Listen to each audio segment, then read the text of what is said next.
Hello guys, আসসালামু আলাইকুম। আমরা আজকে চলে আসলাম আমার ভাইয়ের শ্বশুর বাড়ি।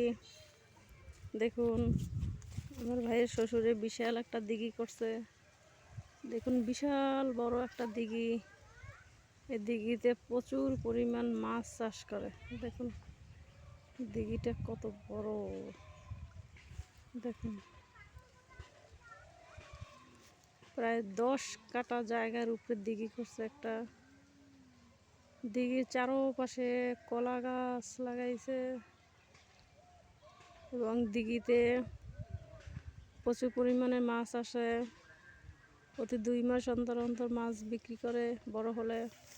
এই দিঘিতে আছে রুই, কাতলা, সিলভার, তেলাপিয়া, মৃগেল, আরও অনেক মাছ। দেখুন দিঘিটা গাছ কত বড়। যদি জাল ফেলে মাছ ধরে তখন দেখা যায় যে কত মাছ। ওই যে একটা নৌকো দেখা যাচ্ছে, ওই নৌকাতে করে মাছের খাবার দেয়। প্রতিদিন মাছের খাবার দেয়।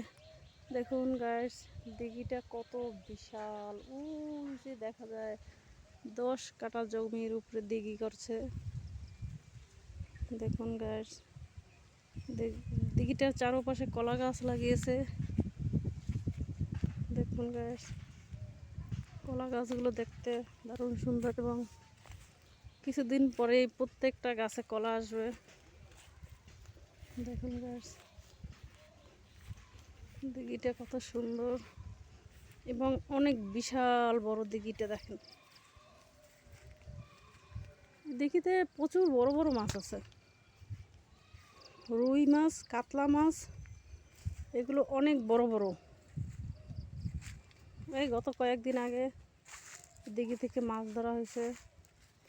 বিশাল বড় বড় মাছ বিক্রি করা হয়েছে। এই যে দেখুন, দিঘির কিনারে কলা গাছ লাগানো হয়েছে। দেখুন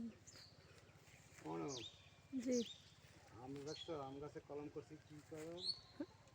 আসতেছি। দেখুন মাশাল্লাহ, দিঘিটা অনেক বড়। দেখুন দেখুন একবার দিঘির চারপাশে কত কলা গাছ। এই কলা গাছগুলোতে যখন কলা হবে তখন দেখতে দারুণ লাগবে। দেখুন দেখুন গাইস, দিঘিটা কত বিশাল, মাছে ভরপুর।